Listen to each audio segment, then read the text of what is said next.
Today we will talk about the Philippines during the 19th century as Rizal's context. To start with, let us have a short background of Dr. Jose Rizal as the Philippine national hero. Rizal was born on June 19, Calamba, Philippines, and died on December 30, 1896.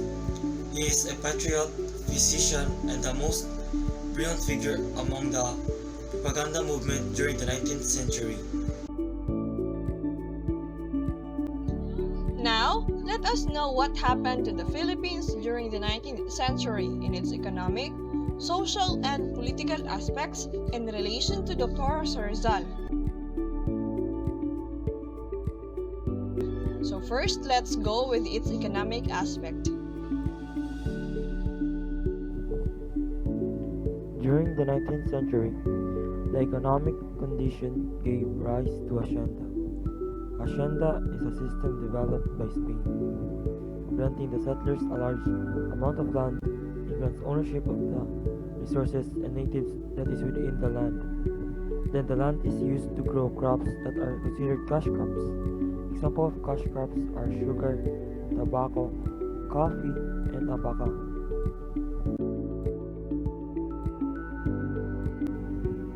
One of the main reasons of the economical growth of the Philippines is when opening the ports to world trade. When opening the ports of Cebu, Iloilo, and then Manila. Those three ports open to world trade, the traders started coming. Not just from the Spain or Spaniard traders, but also traders from other parts of the world started to come to the Philippines. So when the opening of the ports came in, the rise of the export economy happened. So when we talk about the rise of the export economy, these refer to the Filipinos being able to send products outside the Philippines to other countries. The main reason of the rise of the export economy is because of opening the ports and increase of the demand of supplies. So according to the law or rule in supply and demand, this is when the demand increases, the supply also increases. Through this event, a shift happened from barter economy to moneyed economy. It's not all good though, because the Spaniards are so focused on land ownership and taxes that during that time forced labor was present,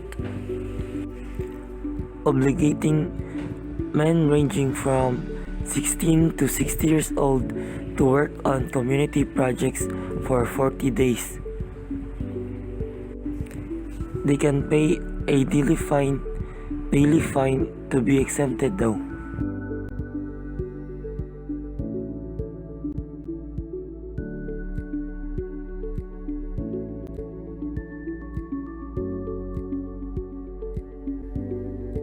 The social aspects in the Philippines in the 19th century. The Spanish landholding system imposed on the Philippines with the arrival of conquistadors resulted in a primarily feudal society. Filipinos in the 19th century suffered a social and political system in which Filipinos became a laborer, a farmer, and a slave to do hard work in exchange for getting a land and receiving protection from the Spaniards. And that is what we call feudal society. Because of the master-slave connection between the Spaniards and the Filipinos, an upper class exploited the people, and those people mostly are on the lowest class. The Spaniards imposed a variety of taxes and tributes, as well as enlisting the natives in hard labor. As a result, the poor become poorer and the wealthy become wealthier.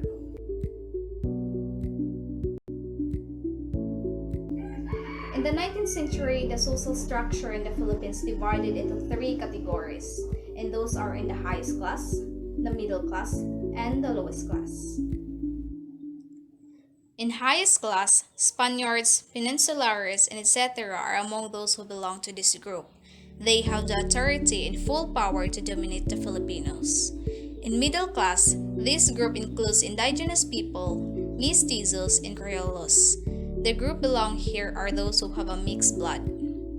And the last are the lowest class. This class consists solely of Filipinos, or the full-blooded Filipinos.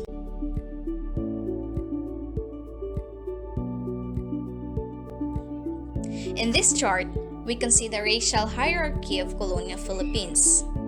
In the top, we can see the four groups of highest class.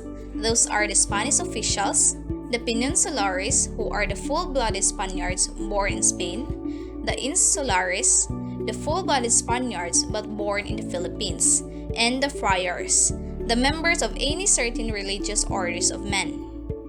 Next is the middle class. Those are the natives, the pure rich Filipinos, the mestizos, the Filipino of mixed indigenous Filipino, or European, or the mixed Spaniard, or the mixed Chinese ancestry. Next, the tornatras, the persons who have mixed Spanish, Chinese, and Austronesian. Next is the sangle, the full-blooded Chinese, and the last one is the mestizo de sangle, the person who have mixed Chinese and Austronesian. In the bottom of this chart, we can see the two groups for the lowest class, and those are the Indio and the Negrito. The Indio are those full-blooded Austronesian or the Filipinos, while the Negrito are the full-blooded Eta, Batak, or the Mamanwa. For the next slide, we can see the social aspects in the educational background in the 19th century here in the Philippines. The friars previously governed the Philippines religious and educational at that time. Religion is the most important subject in the 19th century, and we cannot doubt that because Catholics are the one who runs the school.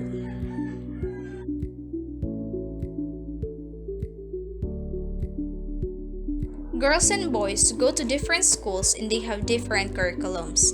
It is because in the 19th century, the term gender role refers to society's concept of how people are expected to look and behave based on the societally created norms for masculinity and femininity.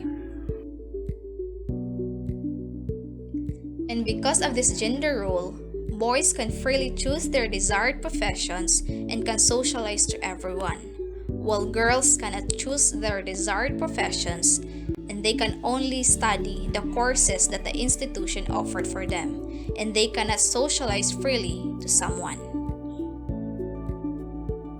And that is all for the social aspects of the Philippines in the 19th century. Let's talk next about the political aspects in the 19th century here in the Philippines.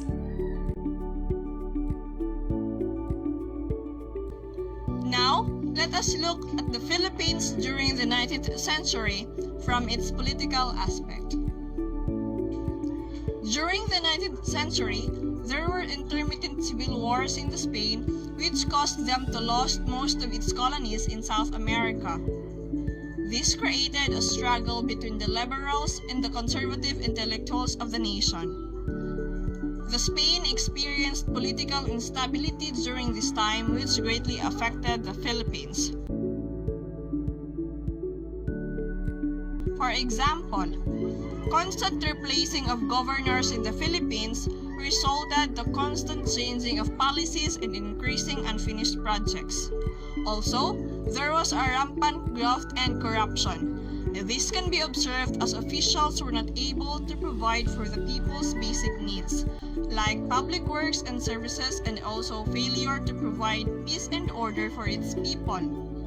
Additionally, taxes were not fully utilized. And lastly, limited participation of the Filipinos in the government.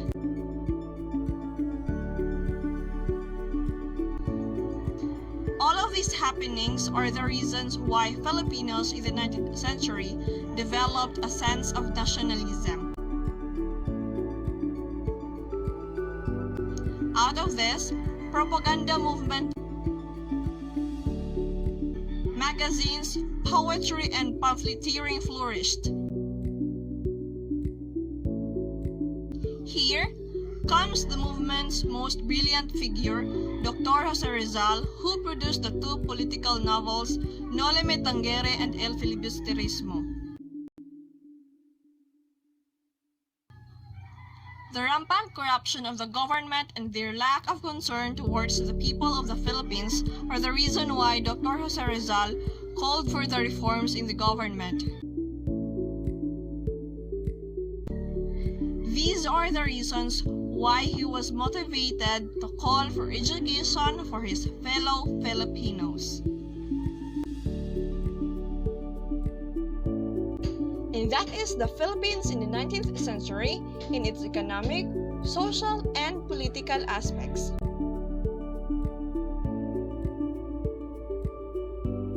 I am Naome Alegada. I am Rendyll. And I am Desiree Alegarbes.